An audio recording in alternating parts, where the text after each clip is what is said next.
नमस्कार दोस्तों, आज की कहानी है दूध दही खाए नंद रानी और गोबर उठाए बहू रानी। सुबह सुबह कड़ाके की ठंड, हर तरफ कोहरा ही नजर आ रहा था। सुबह के 5:30 बज चुके थे। दूर दूर तक कोई नजर नहीं आ रहा था। घर के सदस्य अपनी अपनी रजाई में घुसे हुए थे।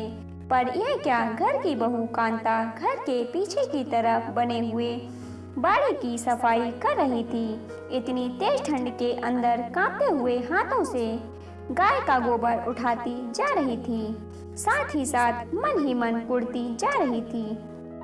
हे भगवान, जल्दी जल्दी काम निपटा लूं, नहीं तो अम्मा जी मेरा जीना दुश्वार कर देंगी। ऊपर से तबीयत भी ठीक नहीं है। मन ही मन सोचती जा रही थी। कितनी कोशिश कर रही थी, पर हाथ पैर तेज चल ही नहीं रहे थे। 5:30 बज चुके थे। अगर 6:30 तक यह काम निपटा कर नहा धोकर रसोई में नहीं घुसी तो अम्मा जी का अपना राग शुरू हो जाएगा। 6:30 तक तो बिस्तर में चाय चाहिए होती थी।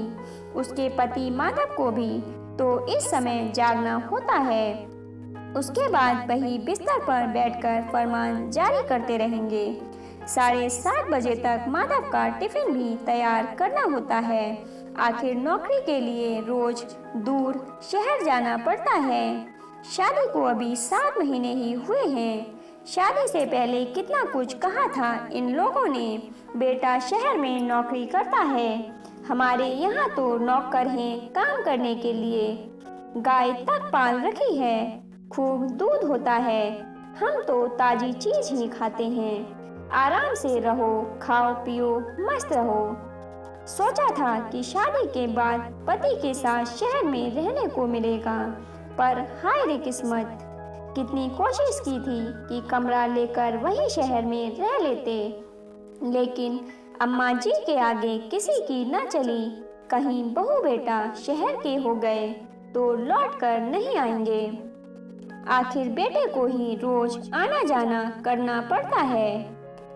माधव ने अपनी बड़ी बहन को भी कहा था कि अम्मा को समझाएं, पर उसने तो माधव को ही लताड़ दिया। औरत के आते ही अपनी अम्मा को अपने से अलग करना चाहता है। शर्म नहीं आती तुझे? इकलौता बेटा है। आखिर अम्मा भी चाहती हैं कि बेटा बहू उसकी सेवा करें, पर आजकल के लोगों को तो अकेले आसमान में उड़ने का शौक है। इसके आगे माधव कुछ कह नहीं पाया और कांता मन महसूस कर रह गई। इसमें भी अम्मा जी और उनकी बेटी मालती दोनों का फायदा है।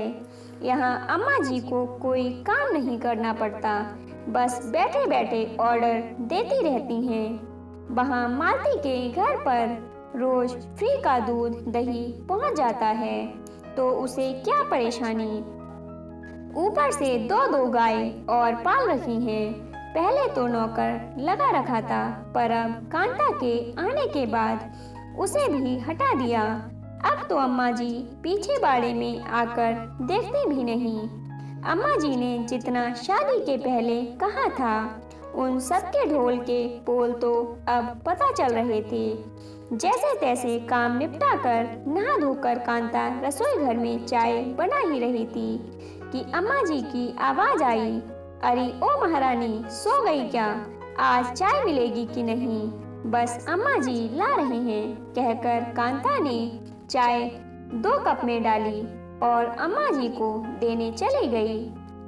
अम्मा जी, आपकी चाय। हमें तो लगा था आज हमें चाय नसीब भी नहीं होगी। कितनी देर लगा दी। जा जाकर माधव को भी चाय दे दे, और खबरदार उसके पास बात करने बैठी तो समय व्यर्थ हो जाएगा। उधर मालती भी इंतजार कर रही होगी, पति के पास कब बैठना है कब नहीं, यह भी अब अम्मा जी डिसाइड करेंगी।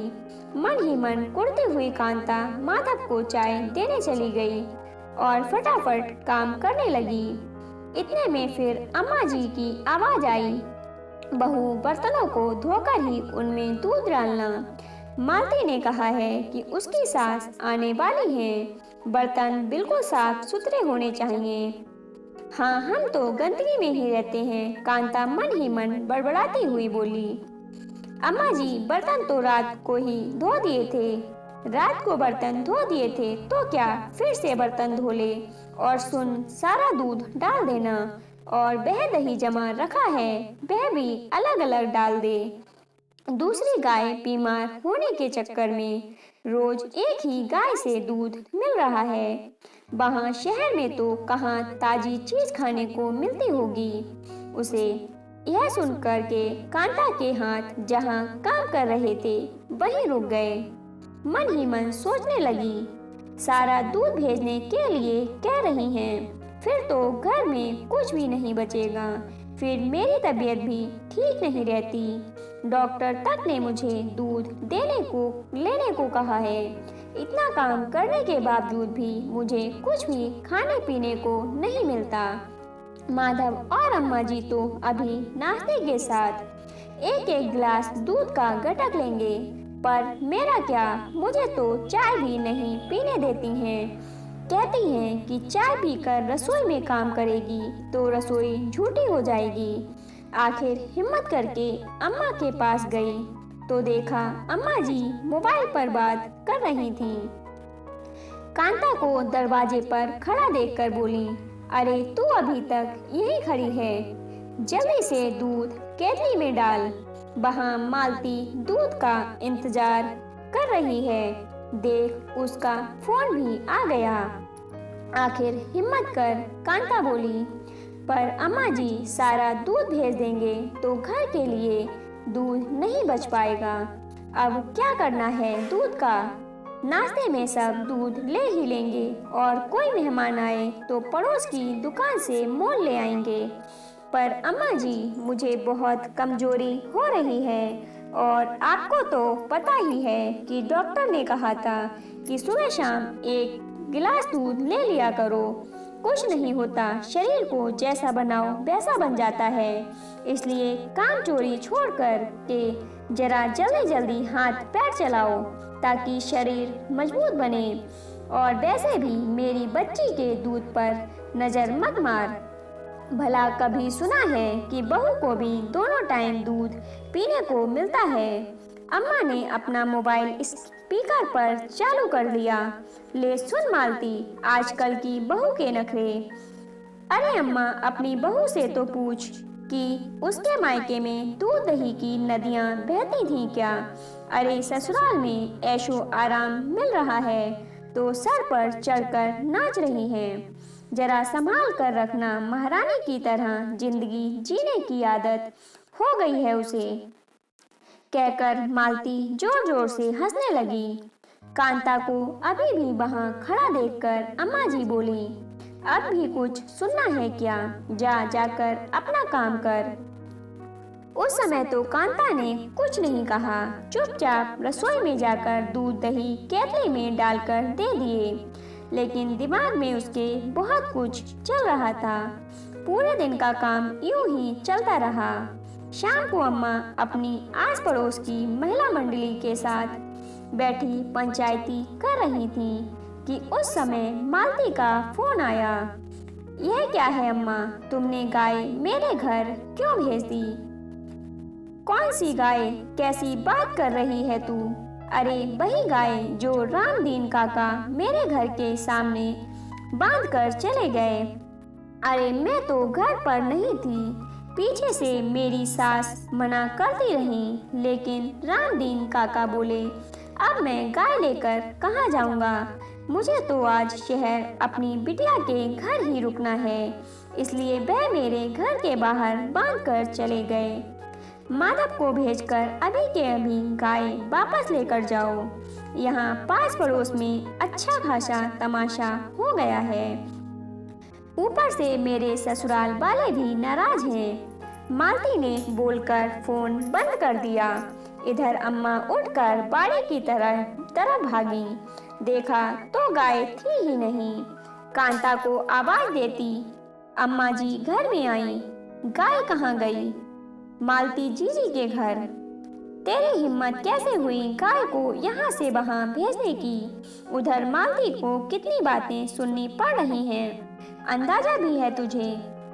जितनी बातें आप दोनों मिलकर मुझे सुनाते हैं उससे तो कल ही सुननी पड़ रही होंगी। तेरी हिम्मत कैसे हुई गाय को शहर भेजने की? अभी तो मैं बैठी ही हूँ, तू कौन होती है फैसला लेने वाली?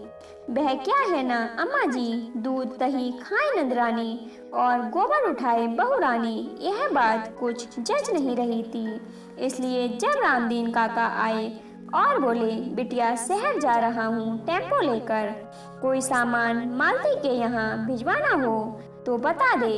तो मैंने सोचा गाय को वहीं भेज देती हूँ, जिससे जीजी को इंतजार भी नहीं करना पड़ेगा और मुझे इतनी ठंड में गोबर भी उठाना नहीं पड़ेगा, और वैसे भी अब हमसे ना होगा यह सब। बड़बड़ाती हुई अम्मा माधव को फोन कर गाय को शहर से लाने का बंदोबस्त करने लगी। आखिरकार माधव गाय को रात को टेम्पो से शहर से लेकर आया। गाय को बाड़े में बांधने के बाद ही अम्मा ने अपने पुराने नौकर को फोन कर दूसरे दिन से काम पर आने के लिए कहा।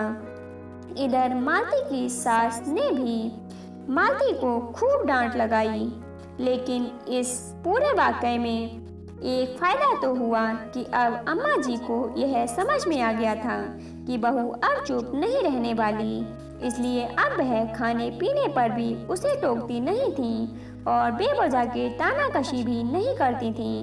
दोस्तों, इस कहानी के बारे में अपनी राय कमेंट बॉक्स में जरूर बताइएगा। कहानी अच्छी लगी हो तो लाइक और शेयर कीजिएगा।